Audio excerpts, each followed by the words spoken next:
وَلِلَّهِ الْأَسْمَاءُ الْحُسْنَى فَادْعُوهُ بِهَا وَلِلَّهِ الْأَسْمَاءُ الْحُسْنَى فَادْعُوهُ بِهَا وَذَرُوا الَّذِينَ يُلْحِدُونَ فِي أَسْمَائِهِ سَيُجْزَوْنَ مَا كَانُوا يَعْمَلُونَ.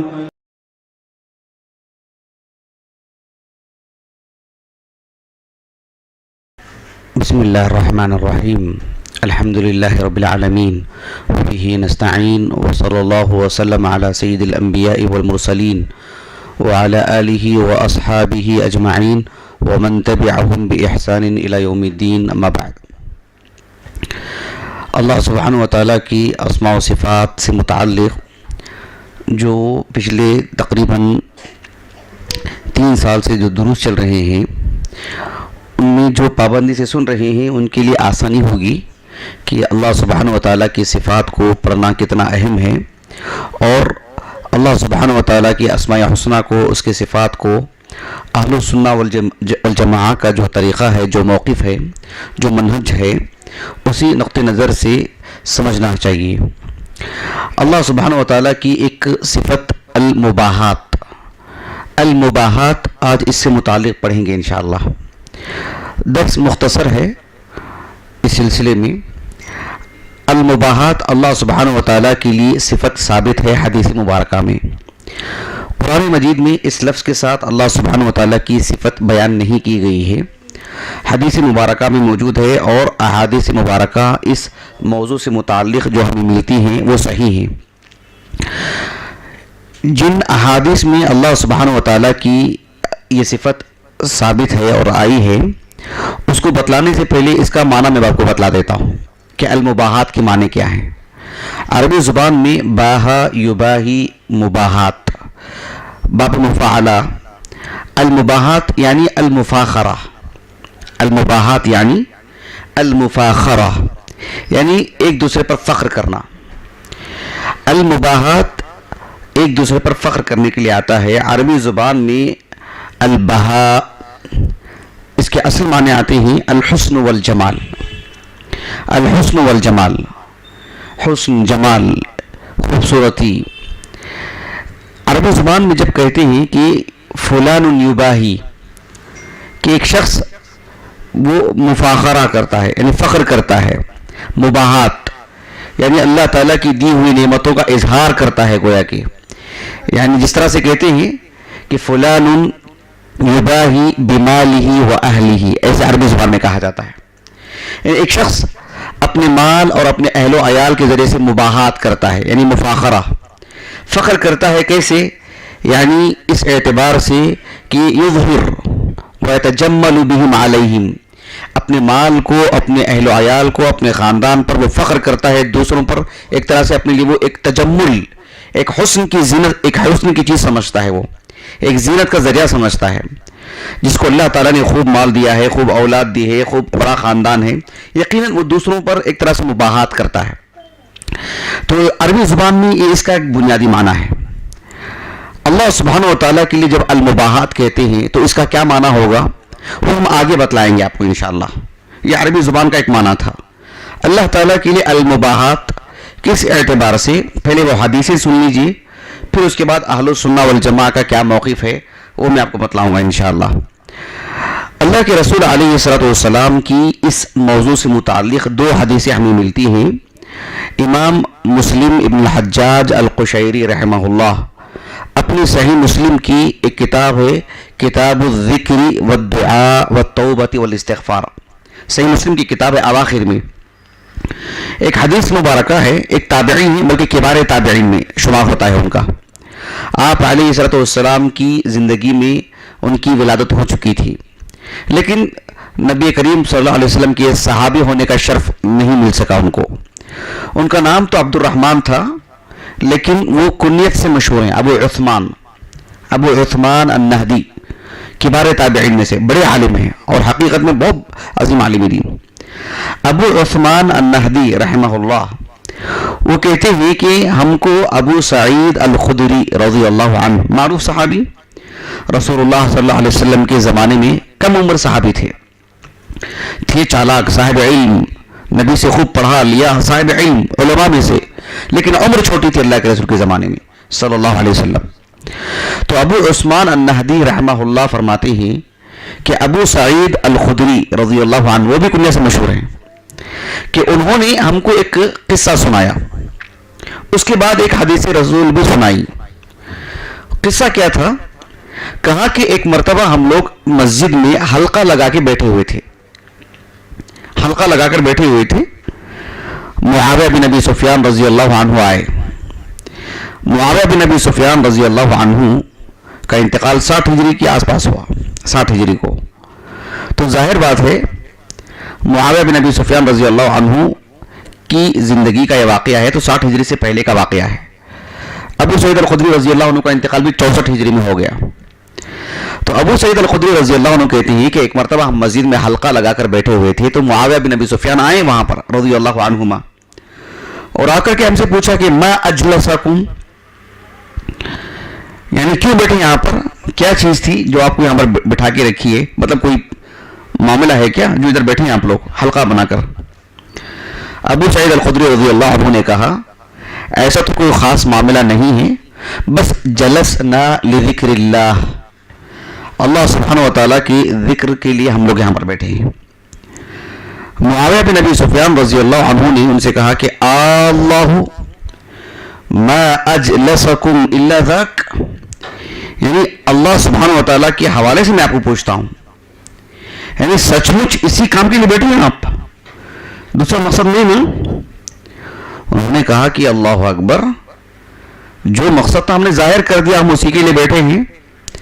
معاویہ بن ابی سفیان رضی اللہ عنہ نے کہا کہ میں بھی آپ کو کچھ دوسرے مقصد سے نہیں بات کر رہا ہوں.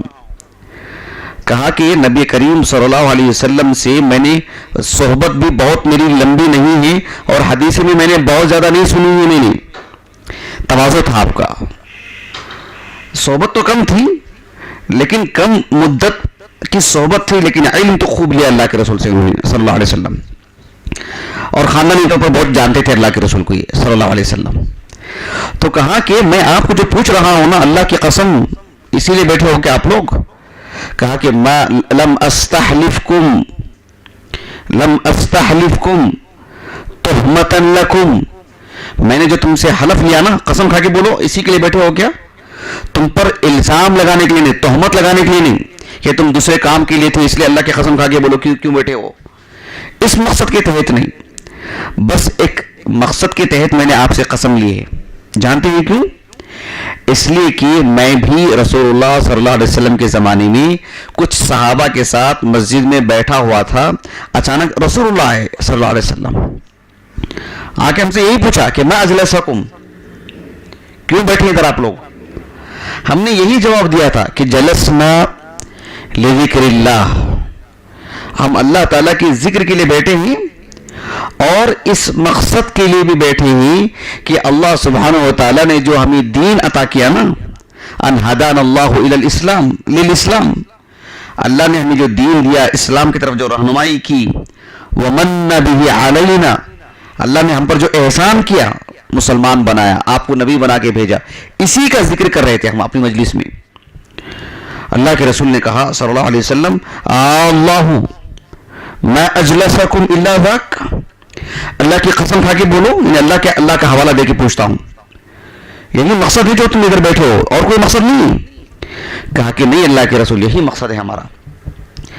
آپ علیہ السلام نے فرمایا کہ اما انی لم استحلفکم تہمتا لکم، میں تمہاری اس بات پہ شک مجھے ہوا ہے اس وجہ سے تم سے قسم لیا کہ میں نہیں، تم پر تہمت باندھنے کے لیے میں نے قسم نہیں لی تم سے کہ مجھے تم پر شک ہے کیوں بیٹھے ہو، اس لیے اللہ کا حوالہ دیکھیں پوچھوں، اس لیے نہیں، بلکہ اس لیے پوچھا ہوں تاکہ اہمیت بتلانے کے لیے کہ آپ علیہ السلام نے فرمایا کہ اتانی جبریل میرے پاس آئے اور فاخبرنی، اور مجھے خبر دی کہ ان اللہ عز وجل یباہی بکم علیہم، کہ اللہ سبحانہ و تعالیٰ تمہاری اس مجلس کا ذکر کر کے فرشتوں میں فخر کر رہا ہے. اللہ اکبر، اس وجہ سے میں نے تم سے پوچھا کہ واقعی تو اسی مقصد کے لیے بیٹھے ہو کیا؟ یعنی یہ بتلانے کے لیے کہ تم نے کیا، یہ تم سے ایسے ہوا، دیکھو اللہ نے تمہارا کیسے ذکر خیر کیا۔ جبریل کو جبریل امین کہا جاتا ہے، قرآن مجید میں انہیں امین کہا گیا ہے۔ حالانکہ جبریل علیہ السلام بھی ملک ہیں، بلکہ فرشتوں کے سردار ہیں۔ اللہ سبحانہ و تعالیٰ نے ان کے ہاں فخر کیا ہے، مباحات، یباہی بکم علیہم، یباہی بکم الملائکہ، کہ اللہ سبحانہ و تعالیٰ نے فرشتوں کے پاس یعنی تمہارا ذکر خیر کیا ہے، تمہاری فضیلت بتلائی ہے، تمہارا مقام بتایا ہے۔ جبریل کے سامنے بات ہوئی، جبریل نے ہو بہو وہی بات لا کے کیسے پہنچائے دیکھے، حالانکہ ان کے سامنے بندوں کا ذکر ہو رہا نا، بندوں کے حق میں فخر کیا جا رہا نا۔ تو اللہ کے رسول نے کیا لفظ استعمال کیا صلی اللہ علیہ وسلم؟ یباہی بکم الملائکہ، کہ اللہ سبحانہ و تعالیٰ نے ملائکہ کے ہاں تمہارے تعلق سے فخر کر رہا تھا۔ میرے بندوں کو دیکھو، میں نے انہیں اسلام دیا ہے، دیکھو اس کو کتنا احسان کے طور پر مانتے ہیں، میں نے انہیں دین دیا ہے، کتنے احسان کے طور پر مانتے ہیں۔ یعنی میری نعمتوں کو یاد کرنے کے لیے بیٹھے ہیں، کتنے مطلب ایسے لوگ ہیں جو احسان مانتے ہیں کسی کا، احسان فراموش نہیں، بے حس قسم کے لوگ نہیں، کتنے باشعور ہیں، کتنے سنجیدہ ہیں۔ یہ چیز اللہ کو اتنی پسند آئی، سبحان اللہ، یباہی بکم الملائکہ۔ ایک اور حدیث آتی ہے جو امام مسلم رحمہ اللہ نے اپنی الصحیح کی کتاب الحج میں لے کر آئے ہیں۔ کتاب الحج میں امام نووی رحمہ اللہ نے باب قائم کیا، باب فضل الحج والعمرۃ ویوم عرفہ، ایک باب قائم کیا۔ آپ علیہ السلام کی زوجہ محترمہ ام المومنین عائشہ رضی اللہ عنہا وہ کہتی ہیں کہ رسول اللہ صلی اللہ علیہ وسلم نے فرمایا، ما من یوم اکثر من ان یعتق اللہ فیہ عبدا من النار من یوم عرفہ۔ آپ علیہ السلام نے فرمایا کہ جو 365 دن ہوتے ہیں، 355 دن ہوتے ہیں سال بھر کی، اصل میں 355 دن ہوتے ہیں قمری تاریخ سے، لیکن عربوں کے ہاں کسر نہیں ہے اس لیے وہ 360 بولتے ہیں۔ تو 355 دن جو ہوتے ہیں سال بھر میں، کوئی دن اتنا ایسا نہیں ہے جو اللہ سبحانہ و تعالیٰ جو بندوں کو آزاد کرتا ہے جہنم سے، عرفہ کے دن جتنا آزاد کرتا ہے اللہ تعالیٰ 355 دن میں اور کوئی دن ایسا نہیں جس میں اتنا زیادہ آزاد کرتا ہو جہنم سے۔ ما من یوم اکثر من ان یعتق اللہ فیہ عبدا من النار من یوم عرفہ۔ عرفہ کے دن آپ علیہ السلام نے فرمایا جتنا بندوں کو اللہ آزاد کرتا ہے، صرف عرفات کے میدان میں جمع ہونے والوں کو نہیں، دنیا بھر کے مسلمانوں کے اعتبار سے جتنا آزاد کرتا ہے رب العالمین جہنم سے، اللہ اکبر، کسی اور دن اتنا نہیں کرتا ہے۔ آپ علیہ السلام نے فرمایا کہ وَإِنَّهُ لَيَدْنُو، اللہ سبحانہ و تعالیٰ قریب ہوتا ہے، ثُمَّ يُبَاهِي بِهِمْ الْمَلَائِكَةُ، پھر فرشتوں کے ہاں فخر کرتا ہے، میرے بندوں کو دیکھو۔ جو عرفات کے میدان میں حجاج جمع ہوئے رہتے ہیں، اللہ تعالیٰ ان کے کردار پر، ان کی قربانیوں پر، ان کی مالی قربانی پر، ان کی جسمانی قربانی پر، ان کی ذہنی قربانی پر، یعنی جو کہنے کو یہ جملہ بہت آسان ہے کہ اللہ ان پر فخر کرتا ہے، لیکن ایک حاجی اپنے علاقے سے آتا ہے، ایک زندگی کا بڑا پیسہ خرچ کرتا ہے اس پر، جسمانی تھکاوٹ پوچھئے مت، ذہنی اپنے عزیزوں کی قربانی، اور قدم قدم پر اس عمل کے تحفظ کی فکر کہ نبی کے مطابق میں کروں، نبی کے بتائے ہوئے طریقے پر، اور اس کے لیے جو کچھ قربانیاں ہو سکتی ہیں دور حاضر میں پوری آسانیاں ہونے کے باوجود، اور اس کے لیے ارادہ کر کے اپنی زندگی کا ایک بڑا وقت نکل کے آنا، وہ خود آپ جوڑتے جائیے۔ اللہ نے کہا، اللہ کے رسول نے کہا صلی اللہ علیہ وسلم، ثم یباہی بہم الملائکہ، پھر فرشتوں کا فخر کرتا ہے، اور اللہ سبحانہ و تعالیٰ ان حجاج کے بارے میں کہتا ہے کہ فیقول ما اراد ہؤلاء، یہ کیا چاہتے ہیں مجھ سے، یہ مغفرت نہ، چلو میں مغفرت کر دیتا ہوں ان کی، سبحان اللہ، فخر کرتا ہے رب العالمین۔ ثم یباہی. تو اس حدیث سے بھی اللہ کے حق میں یہ صفت ثابت ہو رہی ہے کہ اللہ تعالیٰ کی صفت ہے المباحات، کہ اللہ تعالیٰ فخر کرتا ہے. اب دیکھیے، میں نے کہا آپ کو عربی زبان میں المباحات کے معنی کیا ہیں؟ المفاخرہ. اصل البہاء الحسن والجمال، میں نے ذکر کر دیا ہے.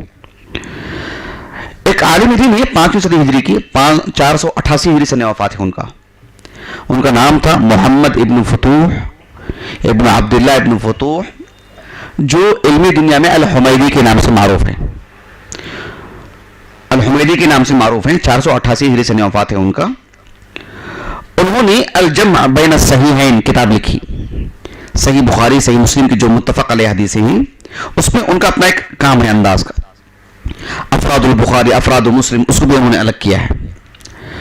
بہرحال اس میں انہوں نے مستقل الگ کتاب یہ بھی لکھی کہ تفسیر غریب ما فی الصحیحین. صحیح بخاری صحیح مسلم میں جو بھی کلمات ہیں غریب کلمات، اس کی معانی بھی انہوں نے لکھی. تو المباحات کو انہوں نے لکھا دو اعتبار سے. ایک لغوی اعتبار سے کہا کہ المفاخرہ، جب اللہ کے لیے کہتے ہیں تو المباحات کی کیا معنی؟ کہا کہ اس کا مطلب یہ ہے کہ اللہ سبحانہ و تعالیٰ کا بندے کی تعریف کرنا، بندے کی تعریف کرنا، یعنی اس کا اللہ سبحانہ و تعالیٰ کا ایک بندے کی تفضیل فضیلت بیان کرنا. دیکھو اس بندے کی یہ فضیلت ہے، اس بندے کی یہ خوبی ہے، میرا بندہ، میرے بندے نے کیا کیا دیکھو، میرے بندے کی قربانیاں دیکھو، میرے بندوں کا کردار دیکھو. یہ جو اسلوب ہے اسی کو المباحات کہا جاتا ہے. یہ بندوں کا حق میں کرتا ہے رب العالمین. میں نے کہا کہ حدیث صحیح مسلم میں موجود ہے، جو کتاب الحج میں ہے، وہ جو حدیث مبارکہ میں نے بھی پڑھ کر کے سنا آپ کو، حدیث عائشہ، اس کی شرح کرتے ہوئے امام نووی رحمہ اللہ، ان کی جو صحیح مسلم پر شرح ہے المنہاج، اس میں انہوں نے لکھا ہے کہ اللہ سبحانہ و تعالی مباحات کرتا ہے. کیا مطلب ہے؟ مطلب یہ ہے کہ یظہر فضلکم علیہم، اللہ سبحانہ و تعالی بندوں کا جو فضل ہے وہ بیان کرتا ہے فرشتوں پر. وَيُرِيهِمْ حُسْنَ عَمَلِهِمْ، بندوں کے کردار کو، ان کے اچھے اعمال کو فرشتوں کے سامنے دکھاتا ہے. وہ دیکھو یہ میرے بندے کیا کر رہے ہیں، دیکھو. یہ اللہ تعالیٰ کی ایک صفت ہے. تو اللہ سبحانہ و تعالیٰ کی یہ جو صفت ہے، جیسے ہم دیگر صفات کو مانتے آ رہے ہیں ویسے ہی اس صفت کو بھی ماننا چاہیے. دوسری صدی ہجری ان کی زندگی تھی. تیسری صدی ہجری کے ایک عالم دین ہیں فضائل ابن عیاض رحمہ اللہ، بہت معروف. پہلے جو ہے مطلب زندگی الگ تھی ان کی، اللہ سبحانہ و تعالیٰ نے ایسا دل بدلا ان کا کہ جو ہے دنیا کے ایک امام بن گئے. فضائل ابن عیاض رحمہ اللہ. شیخ الاسلام ابن تیمیہ رحمہ اللہ کی یہ جو کتاب ہے درء تعارض العقل والنقل یا موافقت صحیح المنقول لصریح المعقول، یعنی جو ہماری شریعت ہے، شریعت منقول، وہ کبھی بھی جس کی عقل صحیح سالم ہو، کوئی شریعت کا نقطہ ایسا نہیں ہے جو مطلب عقل کے خلاف ہو. متوجہ ہو گئی؟ شریعت کی پوری باتیں صحیح ہو، کسی کے عقل میں فساد ہو تب کوئی بات ہو سکتی ہے کہ اسے سمجھ میں نہ آئے. عقل بھی صحیح سالم ہو، عقل صحیح سالم ہے لیکن کوئی موضوع روایت ہے وہ اس کا انکار کر سکتا ہے اور اس کے ہم ذمہ دار بھی نہیں، نہ وہ شریعت کا حصہ ہے. جو شریعت ہے کتاب اللہ اور جو سنت رسول، جو احادیث صحیحہ ہیں، اور عقل سلیم ہو تو دونوں میں ایک ایک گوشہ بھی، ایک جز بھی، ایک نقطے کے برابر بھی، ایک رائی کے دانے کے برابر بھی کبھی بھی تضاد نہیں ہو سکتا. کیونکہ ہم کو عقل دینے والا بھی رب العالمین، شریعت اتارنے والا بھی رب العالمین. تو عقل سلیم ہو اور احادیث صحیحہ ہو، دونوں میں ٹکراؤ ہو ہی نہیں سکتا ہے. واضح ہو گیا آپ کو؟ جی، اس میں تفصیل ہے، یہ موضوع کبھی ہم ذکر کریں گے انشاءاللہ. شیخ الاسلام ابن تیمیہ رحمہ اللہ نے اللہ سبحانہ و تعالیٰ کی وہ صفات جسے ہم صفات فعلیہ کہتے ہیں، صفات فعلیہ، یعنی صفات فعلیہ کا مطلب یہ ہوتا ہے کہ جس میں رب العالمین کی مشیت ہوتی ہے. اللہ سبحانہ و تعالیٰ کے لیے صفت ید بھی ہے، وہ صفات فعلیہ میں سے نہیں ہے. لیکن اللہ رب العالمین کی جو صفت نزول ہے وہ صفات فعلیہ میں سے، کیونکہ اس کے مشیت سے تعلق ہے. جب چاہے گا اللہ رب العالمین اترے گا. بات واضح ہے نا؟ بات واضح ہے نا, کافی مرتبہ یہ بات جو ہے گزر چکی ہے. تو شیخ الاسلام ابن تیمیہ رحمہ اللہ نے جو اللہ رب العالمین کے وہ افعال جنہیں ہم یعنی اختیاری افعال کہتے ہیں یا جو ہے صفات فعلیہ کہتے ہیں, جس میں اللہ رب العالمین کے لیے مشیت کا معاملہ ہوتا ہے کہ جب چاہتا ہے رب العالمین وہ کام کرتا ہے, وہ فعل انجام دیتا ہے. اس سلسلے میں قاضی عیاض رحمہ اللہ کا ایک قول نقل کیا ہے ابن تیمیہ نے رحمہ اللہ. ابن تیمیہ رحمہ اللہ نے کہا کہ قاضی عیاض کہہ رہا ہوں عفواً فضیل ابن عیاض رحمہ اللہ, قاضی عیاض تو 6ویں صدی ہجری کے علماء میں سے ہیں. تو یہ فضیل ابن عیاض رحمہ اللہ وہ کہتے ہیں کہ لیس لنا ان نتوہم فی اللہ کیف و کیف, کہ اللہ سبحانہ و تعالیٰ کی ہم کوئی بھی صفت پڑھتے ہیں تو یہ کیسے ہوگا, وہ کیسے ہو سکتا ہے, مفاخرہ کرنے کے لیے تو بندہ مفاخرہ کرے گا, اللہ کیسے کرے گا, اللہ کے لیے وہ صفت کیسی ہوگی. یہ یعنی جو مفاخرہ ہوتا ہے ایک دوسرے پر فخر کرنا, یہ تو اس کے لیے جو جذبات ہوتے ہیں وہ جذبات اللہ کے لیے ہم کیسے ثابت کر سکتے ہیں, اس لیے یہ صفت ہم نہیں مانیں گے یا اس کی جو تعویل کریں گے. جہمیہ تو انکاری کر دیتے ہیں, یہ جو اشاعرہ ہیں وہ تو تعویل کرتے ہیں, اس کی تعویل کرنے کی بھی حاجت نہیں, جسے ہم بارہا کہتے آ رہے ہیں اللہ رب العالمین کا وجود ہے, کسی کو انکار ہے. کیوں مانتے ہیں, وجود تو میرا بھی ہے نا, آپ کا بھی ہے نا. اللہ سبحانہ و تعالیٰ دیکھتا ہے, کیوں انکار کرتے ہیں, میں بھی تو دیکھتا ہوں. آپ کہتے ہیں کہ نہیں, اللہ رب العالمین کی شان کے مطابق. تو پھر اللہ کے لیے جو بات بھی کہی گئی ہے کتاب و سنت میں, اسی اصول پہ مانتے ہوئے جائیے, کیا پریشانی کیا ہے. اللہ سبحانہ و تعالیٰ کے لیے صفت مباحات ہے کما یلیق لشانی. اللہ رب العالمین کی جو دیگر صفات اب تک بھی ہم نے پڑھی ہیں یا آگے پڑھنے جائیں گے, ابھی ایک حدیث میں سنایا آپ کو, حدیث عائشہ کہ وَإِنَّهُ لَيَدْنُو, اللہ تعالیٰ قریب ہوتا ہے. کیسے قریب ہوتا ہے, کما یلیق لشانی. اب مجھے یاد آ رہا ہے بات, ضمن میں پہلے یہ بتلا دیتا ہوں, پھر مجھے یاد دلایا, ابھی بھول جاؤں تو پہلے عبارت پڑھ کے سنا دیتا ہوں. فضیل ابن عیاض رحمہ اللہ نے کہا کہ لیس لنا ان نتوہم فی اللہ کیف و کیف لأن اللہ وصف نفسه فأبلغ فقال قل هو اللہ احد اللہ الصمد لم یلد ولم یولد ولم یکن له کفوا احد.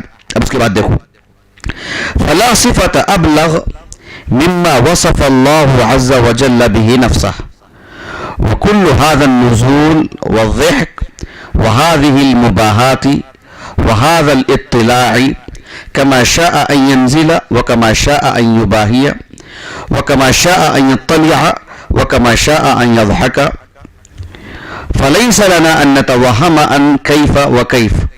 وإذا قال لك الجهمي أنا أكفر برب يزول عن مكانه فقل أنت أنا أؤمن برب يفعل ما يشاء. اس کا میں مفہوم آپ کو سمجھاتا ہوں. فضیل ابن عیاض رحمہ اللہ نے کہا اللہ تعالیٰ کی کوئی بھی صفت پڑھتے ہیں تو اس طرح کے الجھن میں پڑھنے کی ضرورت نہیں کہ یہ کیسے ہو سکتا ہے, یہ اللہ کے لیے کیسی صفت ہوگی. پھر یہ میں نے بتایا تھا نا آپ کو اکثر کہ پہلے ان کے اندر ایک شبہ پیدا ہوتا ہے. ایک شبہ دلیل ہے کیا, شبہ دلیل نہیں. قرآن کی آیت دلیل ہے, حدیث دلیل ہے, اور اس کا صحیح مفہوم وہ آپ کی دلیل ہے. لیکن آپ کے دل میں ایک وسوسے آتی وہ دلیل نہیں کیا. اب دیکھو یہاں پر اللہ سبحانہ و تعالیٰ کے لیے اپنے بارے میں اللہ نے صاف کر دیا کہ قل هو اللہ احد, اللہ احد ہے, اللہ صمد ہے, لم یلد ولم یولد ولم یکن له کفوا احد, یعنی لیس کمثلہ شیء وهو السمیع البصیر. اللہ کی مثل کوئی چیز نہیں ہے, اور اللہ تعالیٰ سمیع ہے, بصیر ہے. اللہ نے ثابت کیا نا کہ اللہ سمیع ہے, بصیر ہے, لیکن لیس کمثلہ شیء, اللہ کی جیسی کوئی چیز نہیں ہے.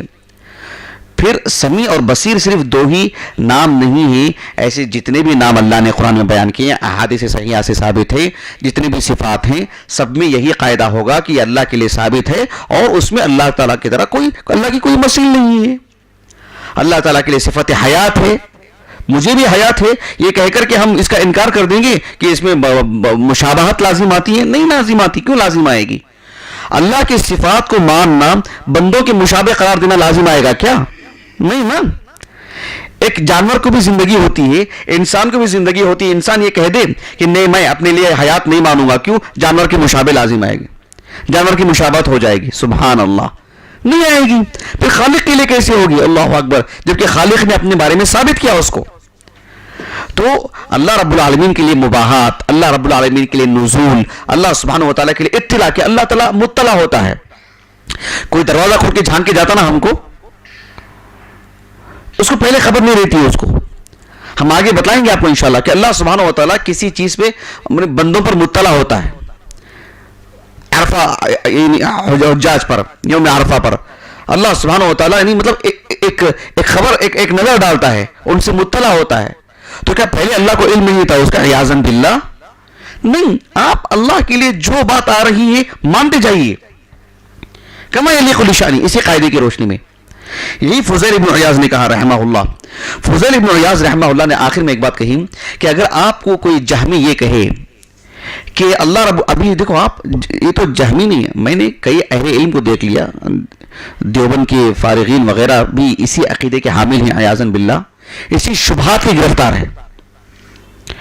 میں بڑی ذمہ داری سے بات بتلا رہا ہوں، میری بات ریکارڈ ہو رہی ہے، ہماری بات یوٹیوب پہ جائے گی، یہ ہمارے اوپر ذمہ داری، میں ذمہ داری سے بات کر رہا ہوں کہ یہ اکابرین دیوبند کی، دارالعلوم دیوبند کی عقیدے کی بات میں بات کر رہا ہوں، میں عقیدے کی بات میں بات کر رہا ہوں، جو درار ہے، جو انحراف ہے، کہ یہ شبہ یہی پیش کرتی ہیں ان عام جو جاہل قسم کے لوگ ہوتے ہیں ان کی طرح، کہ اللہ سبحانہ و تعالیٰ عرش پر مستوی ہے، کو گویا کہ اللہ تعالیٰ کو تم ایک جگہ مقید کر دے رہے ہو، اور اللہ سبحانہ و تعالیٰ جب ساتویں آسمان پر نازل ہوتا ہے تو پھر عرش خالی ہو جائے گا نا.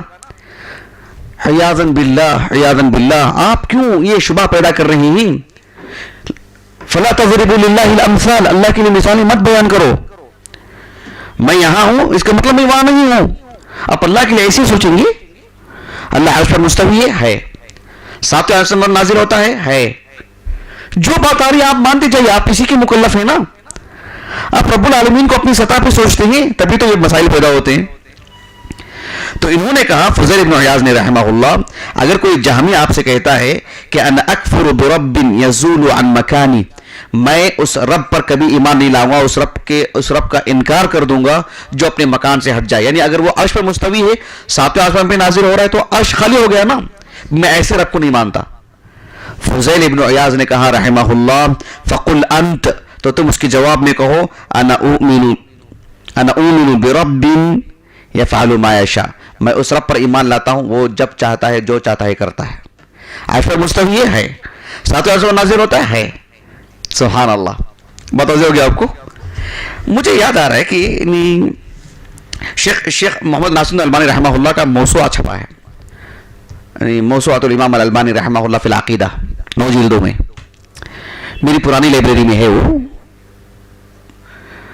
ابھی انشاءاللہ نیا نسخہ مجھے لینا ہے باذن اللہ تعالی. تو شیخ محمد ناصر الدین الالبانی رحمہ اللہ کی اس کتاب کے حوالے سے ایک چھوٹا سا آرٹیکل بنایا گیا ہے کہ شیخ البانی رحمہ اللہ سے پوچھا گیا کہ وَإِذَا سَأَلَكَ عِبَادِي عَنِّي فَإِنِّي قَرِيب. تو شیخ البانی رحمہ اللہ سے پوچھا گیا کہ اللہ تعالیٰ کہتا ہے کہ میں قریب ہوں، تو قریب کس اعتبار سے؟ علم کے اعتبار سے کہ ذات کے اعتبار سے؟ شیخ البانی رحمہ اللہ کا جو پورا جملہ اس آرٹیکل میں ہے کہ بذاتہ کما یلیق لشأنہ، اللہ تعالیٰ اپنی ذات کے اعتبار سے قریب ہے جیسے اس کی شان کے مطابق ہے. تو اس کو رکھ کر کے کسی نے نیچے لکھا کہ دیکھو البانی کا عقیدہ غیر مقلدین کے خلاف ہے.